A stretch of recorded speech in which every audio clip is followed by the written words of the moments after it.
I can't believe you're finally here. It's been too long. I've missed you. Will you head straight to the wedding venue, or will you stop by the manor? Of course. I wouldn't miss my precious sister's wedding for the world. I'll get my clothes and drive straight to the venue. Is that all right? Am I allowed to take my car, or should I show up in a horse-drawn carriage? I couldn't ask every guest to find alternatives to driving. We've made exceptions for cars and mobile phones. Didn't you read the invitation? It was all discussed there. I skimmed through it. I couldn't finish reading without risking straining my eyes. Was it necessary to write it in cursive? Well, I'm not too sure. The wedding planner said it was, so we went with it. Was it that bad? No, it only gave me a mild headache and vertigo after reading it twice. It was almost harmless during the first read-through. Give me a second. I should have the final designs of the invitations in an envelope somewhere. I'll take a look at them. Sure. Oh, God, why did no one else mention this? We sent out over 100 of these. I swear it looked different as a sample. It also had much less text on it. Well, first of all, I'm worried you're surrounded by a lot more yes men and women than you'd like to admit. And secondly, does the font really even matter at this point? The invitations have served their purpose. Didn't you say you'd already received confirmation emails? Yes, but what if they've also ignored the theme and the special requirements? They've all received their garments, but I doubt that'll be enough to clear up the confusion regarding the theme. I assure you, it's not as confusing as you make it out to be. Is that so? What is the theme then? Tell me. It's clearly a medieval fairy tale themed wedding. Putting an exclamation mark at the end of your message isn't automatically going to make your statements correct. It's still better than a question mark, isn't it? Well, I suppose. So what is it? It's Romeo and Juliet. I thought it'd be fairly obvious. Perhaps too obvious. I mean, isn't that a little too on the nose? I, for one, can imagine making my name the theme of my wedding. That's because you were named after Dad's car. You'd think I'd have gotten used to it by now, but it still stings every time I'm reminded of that. Sorry, I wasn't trying to reopen old wounds. Lincoln's just as wonderful of a name as Juliet. And even if it wasn't, what's in a name? Are you brushing up on your Shakespeare quotes for the wedding? Oh, come on, give me a break. I didn't even say the whole thing this time. Now that I think about it, it's a little strange. Why'd you model your wedding after a tragedy? Isn't that asking for bad luck? When did you become so superstitious? The theme's an homage to our first meeting. Have I never told you the story? I met Christopher when we were cast as Romeo and Juliet in our high school play. Did anyone else bother auditioning for the role, or was it assigned to you without contention? Very funny. At least I got to act in actual plays. I guess that's one of the perks of attending a co-ed school. Our boarding school's theater program strictly forbade putting on plays with female characters in them. If it makes you feel any better, you can always act out scenes at my wedding. Which scenes? Those that don't involve death. Out with tragedies. We're revising Romeo and Juliet as a romantic comedy. Well, it's more of a romance than a comedy. We'll change some things around and get our happily ever after at the end. It all sounds a bit chaotic, but it's your day. Do as you please. It won't be chaotic. I have everything planned out. We had a stage constructed and everything. We're going to have the costumes and the decorations, obviously, but we're also going to structure the whole wedding as a play. We'll have a prologue and an epilogue, and in between we'll have the readings and people acting out scenes. Oh, and we'll have a musical prelude. It's going to be a magical day. You've really put a lot of effort into this, haven't you? Well, yes, it's a once-in-a-lifetime occasion. Is the groom just as excited? He is. He hasn't been involved in the whole planning process. He's only seen bits and pieces of things, so I'm betting he's going to be pleasantly surprised when he sees everything come together so beautifully. I'm sure he'll love it. I'm normally not a big fan of these grand events, but I'm looking forward to tomorrow. I'm happy to hear that. I have to go now. I need my beauty sleep. I can't show up at the ceremony with dark circles under my eyes. Right, of course. Good night. Good night.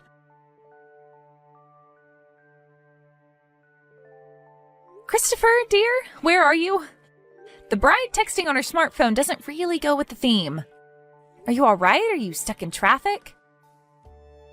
The orchestra's waiting for my cue to start. We can delay the ceremony for an hour or two, but any longer than that and we won't be able to keep up with the schedule. I'm sorry, Juliet. I can't do this. What? I thought you liked the orchestra. I'm not talking about the orchestra. I'm talking about this wedding. I can't go through with it. I'm sorry. You must be joking. Tell me you aren't being serious. I'm already in my wedding dress. The venue, the guests, everything's ready. The only thing that's missing is the groom. You can arrive late. It's okay. We can cut out an act or two. I won't be coming. Please don't wait for me. Where are you, Christopher? That's not important. All that matters is that we're over. How can you be so cruel? We made a vow. You promised we'd be together until the end of our days.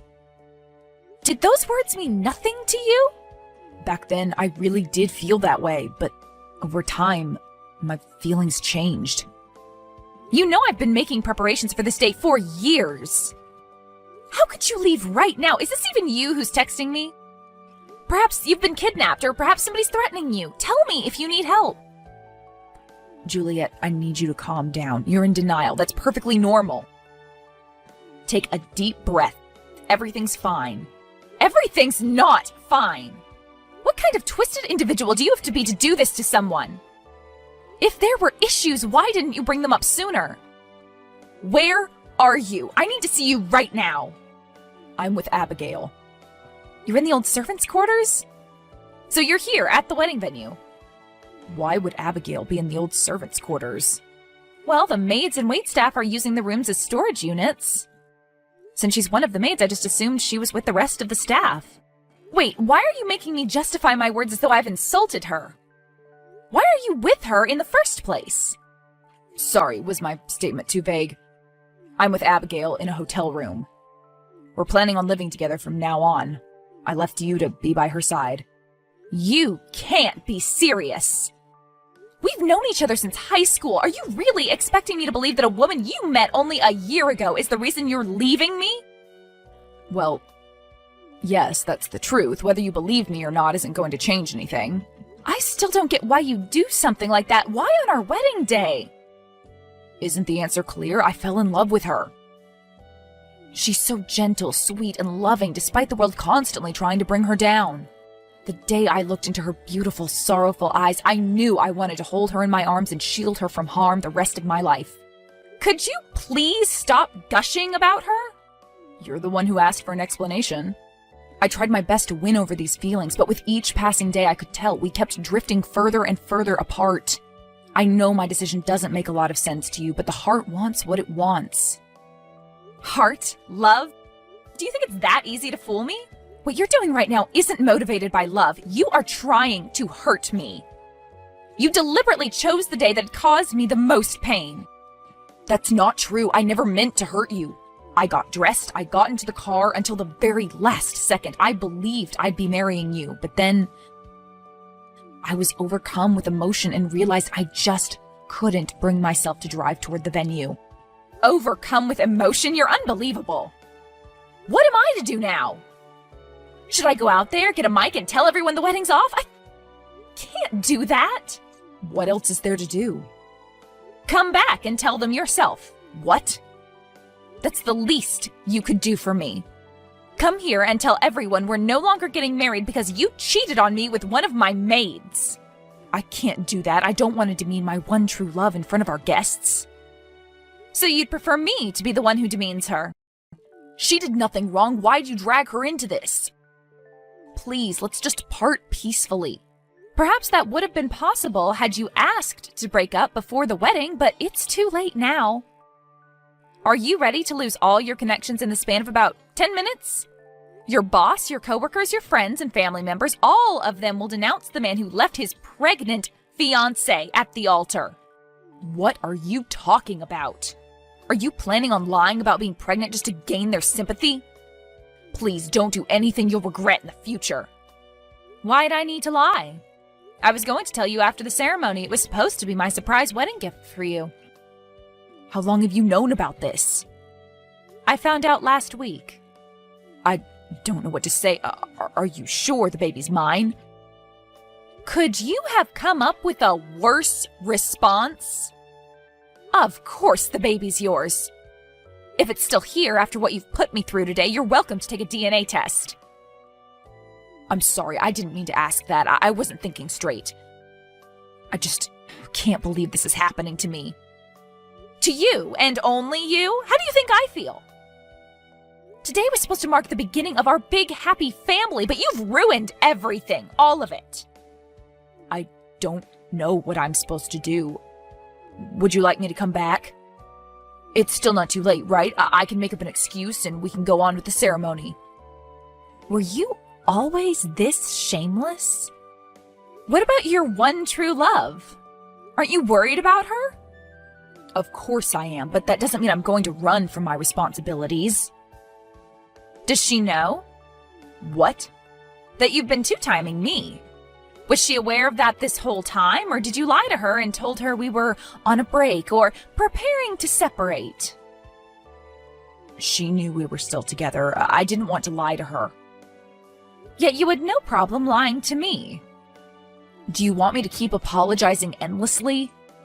Let's just be adults about this and decide what we're going to do. I've already told you what I want from you.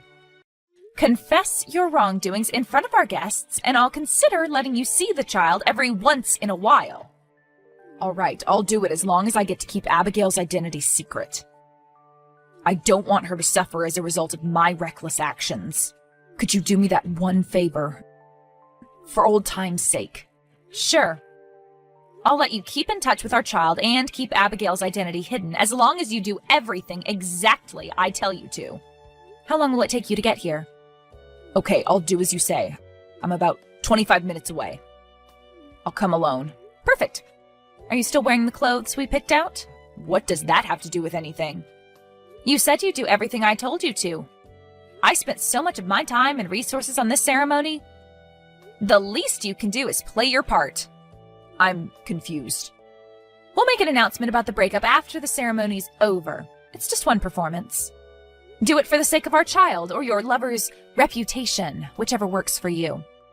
Are you sure you aren't planning on having your guards detain me as soon as I enter? In front of 100 guests? Don't be ridiculous, I'm not that petty. All you have to do is come here and do as I say. And you promise this will be the end of it? I promise, I'll honor my word. All right. I'm ready to give up on my wealth and reputation to be with my beloved. Whatever you say. Lincoln, is everything under control out there? I think so. People are really enjoying the music, but some guests are getting impatient. Did you find out where Christopher was? He ran off with one of our maids. What? Listen, we don't have much time. I'll explain things in more detail later. Right now, I need you to get some items for me. Okay, sure. What do you need? Some theater props. Here, I've made a list. What do you need these for? I don't understand. We're altering the script, but we only have about 25 minutes. We have to do it before my Romeo gets here. Are you sure you want to go through with this? Some of these items are a little questionable. Where does one even buy a fake pregnant belly? Lincoln, please, just trust me on this. If you can't find the fake pregnancy bump, I'll use a round pillow or two. The effect should be similar enough. All right, I'll do whatever the leading lady wants. You're the best brother in the whole wide world. I know. Okay, you go get the items and find an additional actress. Do you reckon Emma could help us out? I'm sure she wouldn't mind. We've done crazier things. Fantastic. Now I just have to redo my hair and makeup. I look like a mess. Oh, and I need to have a chat with some of the guests. We'll have to hurry, but I'm sure we'll manage to get everything done in time. I'm already on my way. The ceremony started 2 hours late. The music, the costumes, the food, and the decor was all perfect. Everything was going according to the script up until the actual wedding scene. A quick costume change revealed the now pregnant Juliet ready to marry her true love as their families rejoiced. Out of the blue, a woman dressed as a maid frantically cut through the crowd and embraced Romeo, who, after sneaking a glance at Juliet, reluctantly held on to her. The music turned somber as the narrator explained that without the thrill of the forbidden romance, the couple's infatuation with one another had faded.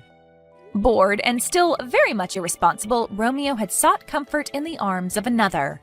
The groom leaves with the maid by his side. Distressed, Juliet grabs a conveniently placed dagger and plunges it into her heart. But something's not quite right. Her brother runs onto the stage as the stupefied audience watches on and starts screaming for help, dialing 911 on his phone. Terrified, Romeo and the maid rush to her aid, and then applause. Some of the guests in the audience start clapping loudly as the rest join in hesitantly. Juliet gets up, takes the hands of her brother and the maid, and bows. Thank you, thank you. They thank the audience as the curtain falls. Perhaps I did go a bit overboard with the dramatics, but didn't he deserve it? He wanted to make a big show out of our breakup, and I gave him just that. I've always known my brother was a great actor, but I didn't expect his girlfriend to play the role of the maid so well. She had tears in her eyes and everything. As promised, I will not take visitation rights away from Christopher. As for Abigail's identity, well, after his shaky confession at the wedding, I'm sure people won't have much trouble putting two and two together if they ever decide to so much as dine together in public. I'm sure he'll manage to get back on his feet someday, but he'll definitely have to bid farewell to his career in politics. Anyway, I won't make the same mistake twice. I'll play it safe and choose a less tragic theme of my next wedding.